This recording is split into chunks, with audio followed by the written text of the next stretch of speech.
In this first lesson, we're going to start with just a very broad overview of both phenomenology, the phenomenological method, and Merleau-Ponty's philosophy, the conclusions he comes to, the critiques he makes, in very broad brushstrokes so that we can start to get a sense of where we're going, where Merleau-Ponty is coming from.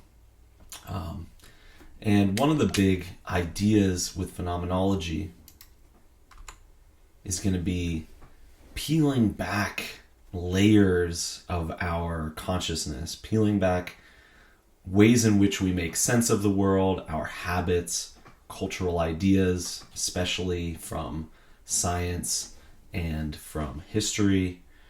And so this first step towards phenomenology requires that we peel back the layers which interpose between our consciousness and nature.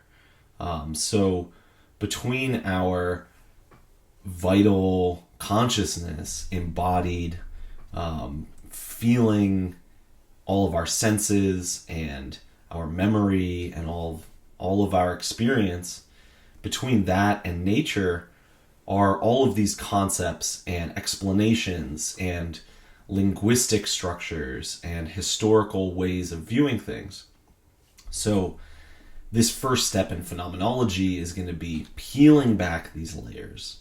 Now, this does not mean that we are attempting to get back to some objective scientific view of nature that is free from all meaning, free from all human perspective, free from our being within the world and the perspectival context that involves.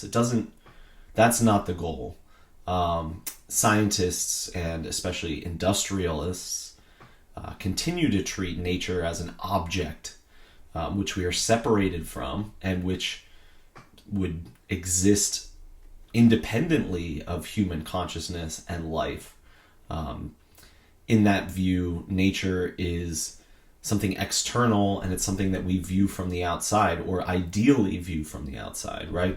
We view it from above and we seek to dominate it and to control it and to manipulate it. Likewise, in information ontology, nature is treated as a totality of discrete units, and units that have meaning discretely, right? And a bit of information is self-sufficient. It doesn't have the meaning it has by its context, its relationality, or anything like that. It has its meaning atomically, right? Discretely, as its own unit. So this view is incredibly similar to this view from science, as everything exists atomically and separately. Merleau-Ponty rejects all of these sorts of worldviews, and phenomenology throws them radically into question. These worldviews see nature as something inert, as something meaningless, and as something that either shouldn't have a context, nature itself shouldn't have a context, shouldn't have a perspective, or it doesn't have a context or perspective.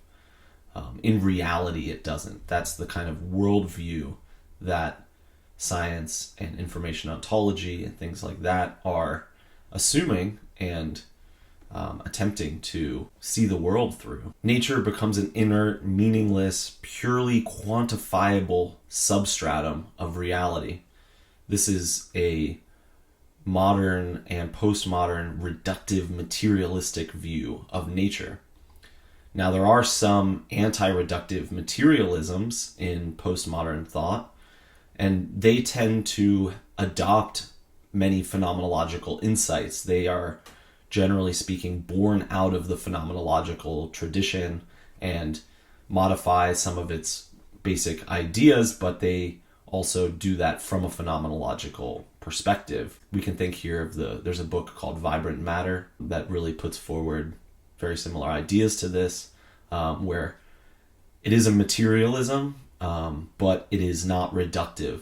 So this fight against reductive thought, reductivism, materialism, mechanistic reductionism, all of these things, there are many schools of thought which have attacked and criticized and questioned these ideas, but phenomenology is one of the earlier ones and one of the persistent ones. And these new materialisms or anti-reductive materialisms adopt certain animist and spiritualist descriptions of embodiment, of life, of death, of affects, temporalities. All of those descriptions, all of those aspects of existence have phenomenological depth. We know the meaning of affect, of life, of temporality, because we are alive and because we are affected and because we are temporalized.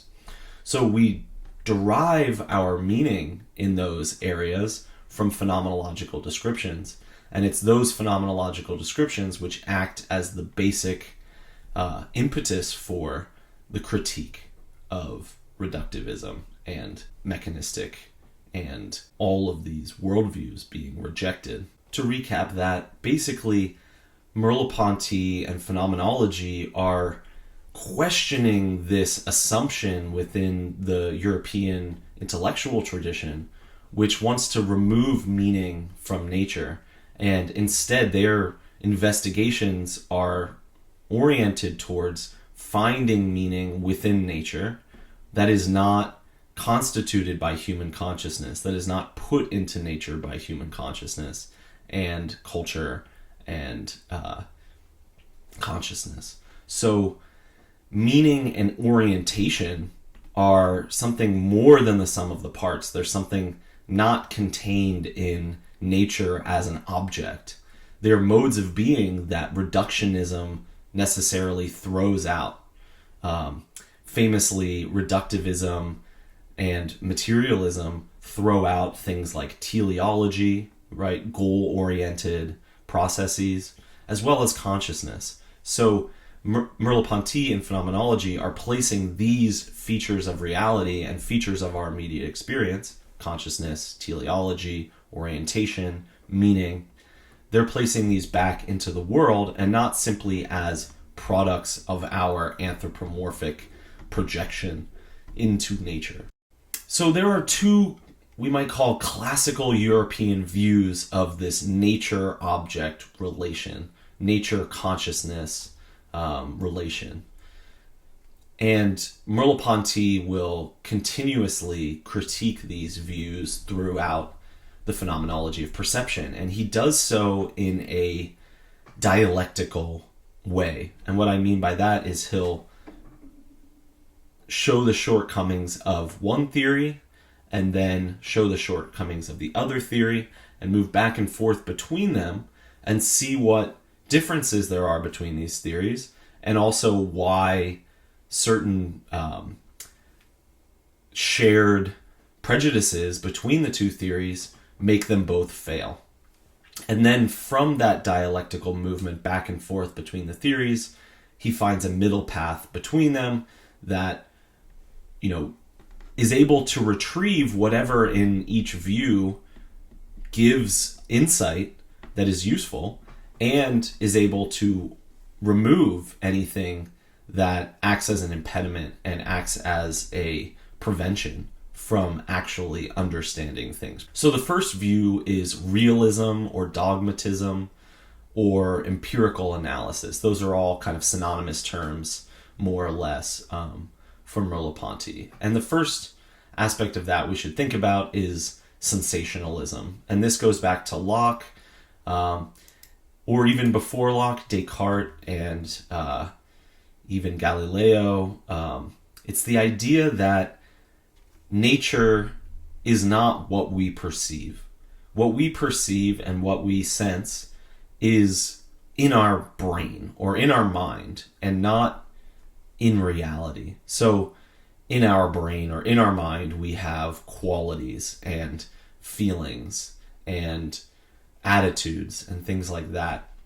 Something feels warm, or something is dangerous, or something is relevant. And all of those aspects of reality, and in that you would get meaning, meaningfulness, right? Relevance, meaningfulness.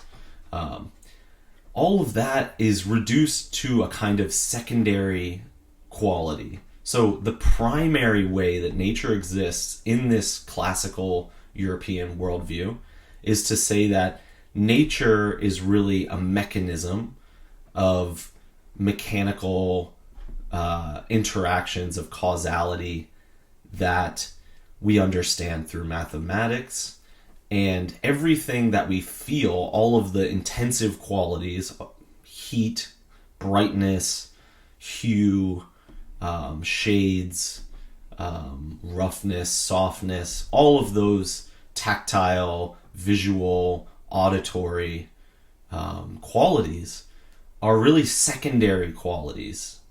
And so Whitehead calls this the bifurcation of nature, the separation of nature into two distinct realms with different types of reality to them. One is primary, one is secondary. So there's a clear hierarchy between them. And the primary is that mathematical type of reality. So that's where Descartes really comes in with a sort of metaphysical theory. If Locke's theory is more of a psychological theory, this is more of a metaphysical theory or an ontological theory. Descartes is famous here for separating the mind and the body. We have res extensa, extended being, and we have, on the other hand, mental being, or res cogitans, or intellectual being of our consciousness.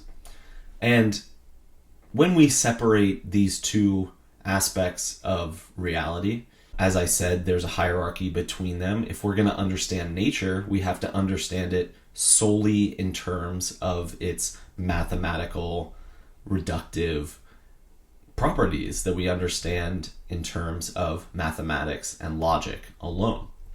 And we have to remove from that all of these perceived aspects, all of these qualitative aspects.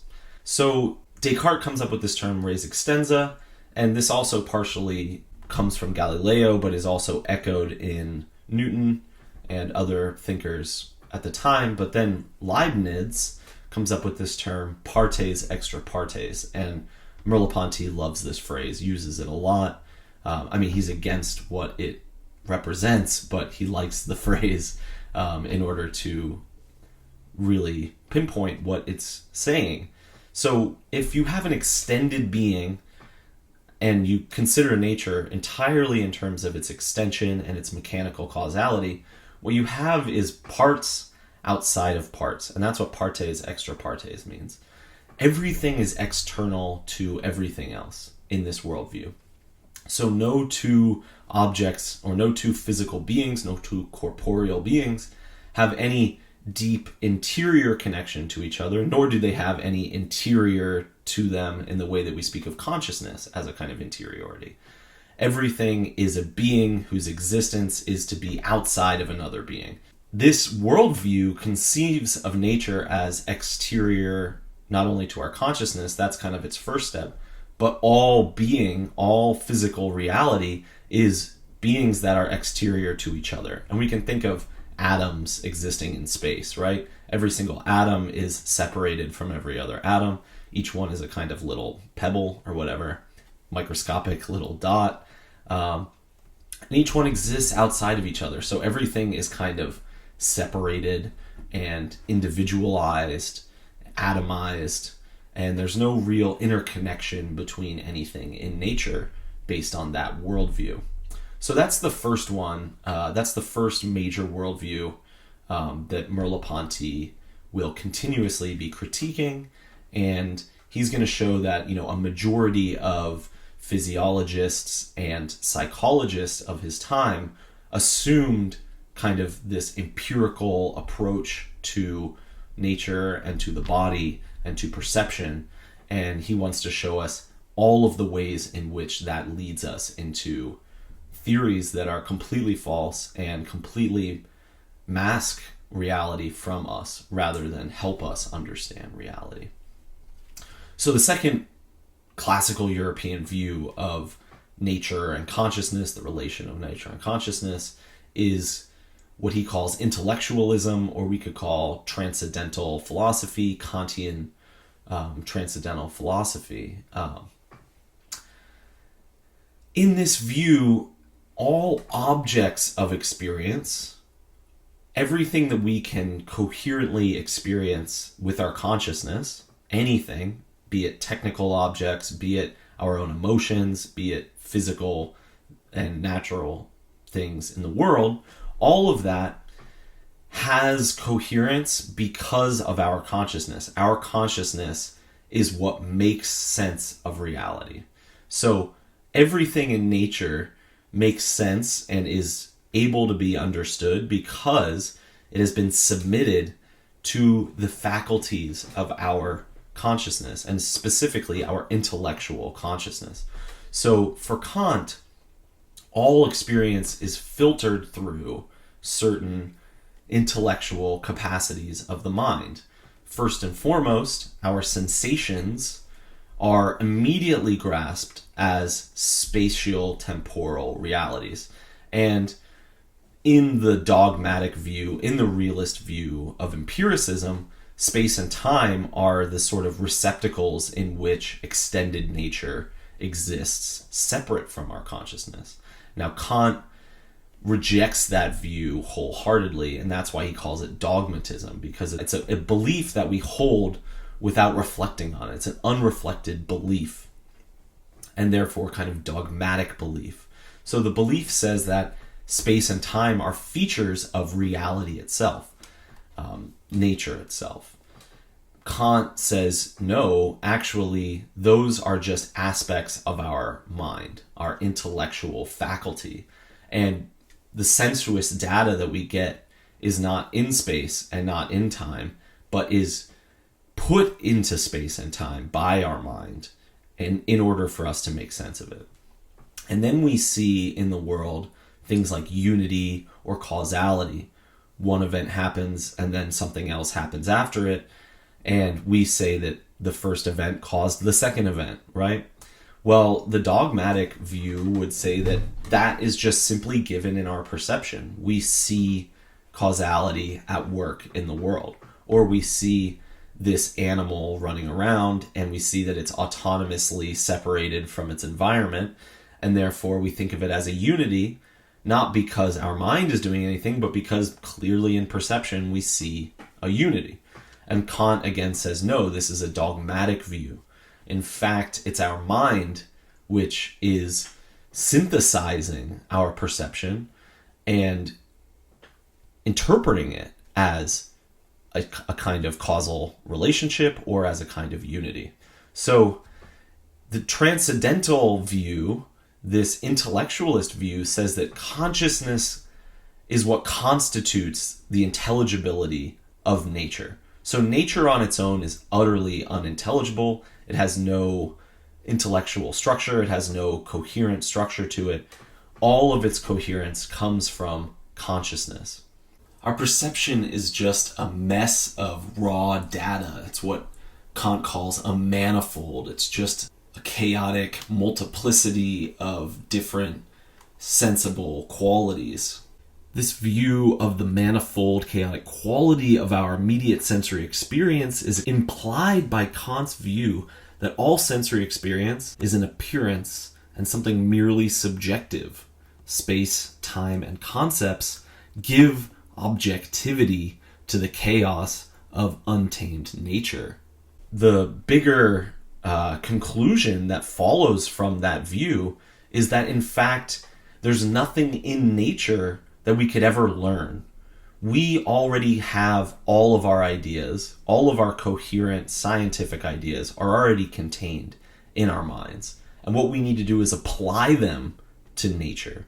So we have concepts that are already a priori universals, meaning they're true for eternity, right? Like the idea of a triangle. And this goes back to like ideas from Plato. You know, all mathematical ideas are true for eternity. It doesn't matter. We don't get them from nature. We don't get them from experience. It doesn't matter if we experience a triangle in the world. What we need to do is retreat from nature into our mind and figure out those logical structures. And what Kant says basically is that those intellectual structures are the basic fabric of our consciousness. And so our consciousness enters into the world with those concepts, and it orders and organizes the world and our experience with those concepts that it brings from a world beyond nature. So that's the basic view of intellectualism and transcendental philosophy. It's this idea that there's innate ideas in our mind and that we come to nature with them already and apply them to nature.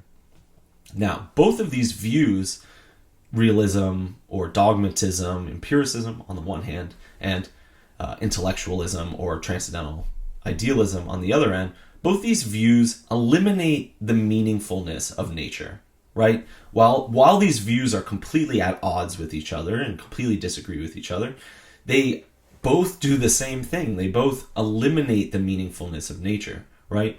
For the empiricist, nature is just blind mechanism reduced to mathematical properties. On the other hand, for the idealist, the transcendental idealist or intellectualist, all meaning and all coherence comes from consciousness and is applied to nature. So they both reduce meaningfulness to the human sphere.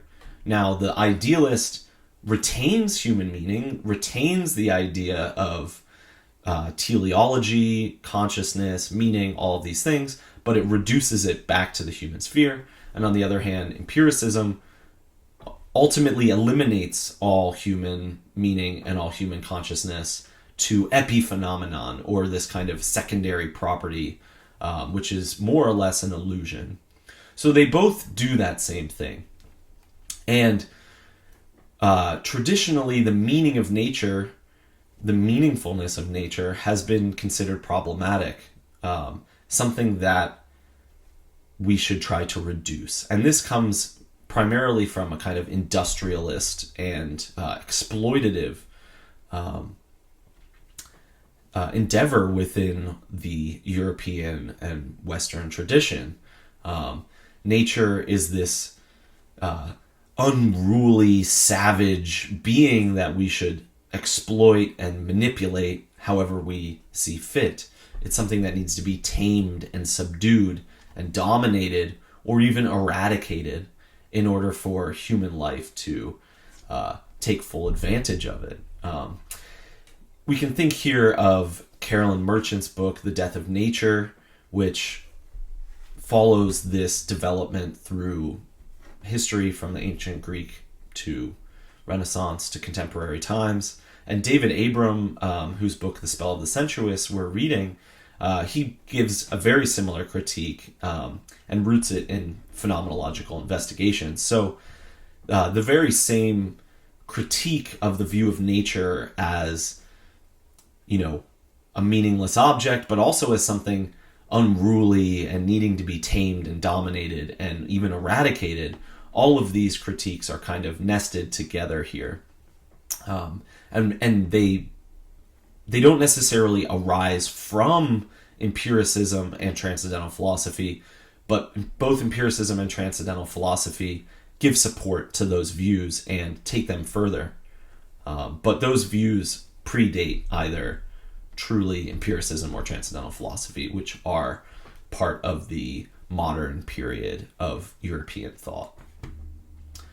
So these historically repressed views of nature as something dynamic, as something meaningful, as something animate, while those views are not really sufficient for us today to do science and to do philosophy, think here of like the role of complexity theory. We need more complex views. So while dynamism and animate nature are not completely sufficient for us, they are better than these contemporary classical European views which separate nature and consciousness. So in a way, these ancient theories of dynamism and animism have become, for us today, sort of separated from their original context. And while we can go back and retrieve many insights from them, we can use them as inspiration to re-enliven a kind of animism today. What we run the risk of is this kind of like symbolic ritual divorced from its original sense, right? Like, there are plenty of symbolic rituals from tradition that people do today that have completely lost all of their meaning. And we run that sort of risk of repeating certain actions without actually having their context and their meaning. So modern animism and mysticism and any other novel types of isms that we try to invent today, I believe that they require phenomenological reflection. They require this sort of peeling back of our prejudices and our systems of meaning making, which separate us from nature. And we require this kind of fresh start, returning to the animateness, dynamism of our immediate perception. And we need to redevelop those views in a modern context, right? So whether or not one is influenced by or remains tied to these European ideas, we now live in a global philosophical world in which we can't entirely separate ourselves from, reductivism and industrialism and all of these ways in which our modern world separates us from the phenomenon. In order to get back to nature in its depth and complexity, we require something like phenomenology in order to peel back those layers. By studying this method of phenomenology, learning this method, understanding the historical embeddedness of phenomenology within traditional problems like the ones we've been discussing, that is going to help us better approach and describe our experience, because there are so many moments when, in attempting to approach experience and attempting to describe it, that we will revert back into these sort of prejudices of European thought. And by really going into this historical embeddedness of the philosophical explanations, of scientific explanations and idealistic explanations, it's going to make us much more alert to the subtleties at play here. And this amounts to being more philosophically rich in our understanding of life and nature. I really think that this method opens us up to a much richer way of understanding perception, our body, and nature. Nature is not fundamentally different from human subjectivity. The goal here is not to separate subjectivity and consciousness, as it has been classically named. This involves feeling, expressivity, meaning, emotions, all of that. And Merleau-Ponty is going to show us that there are more fundamental modes of being alive and perceiving and feeling that thought, reflection, and consciousness emerge from as following upon a more original, vital sense of our being.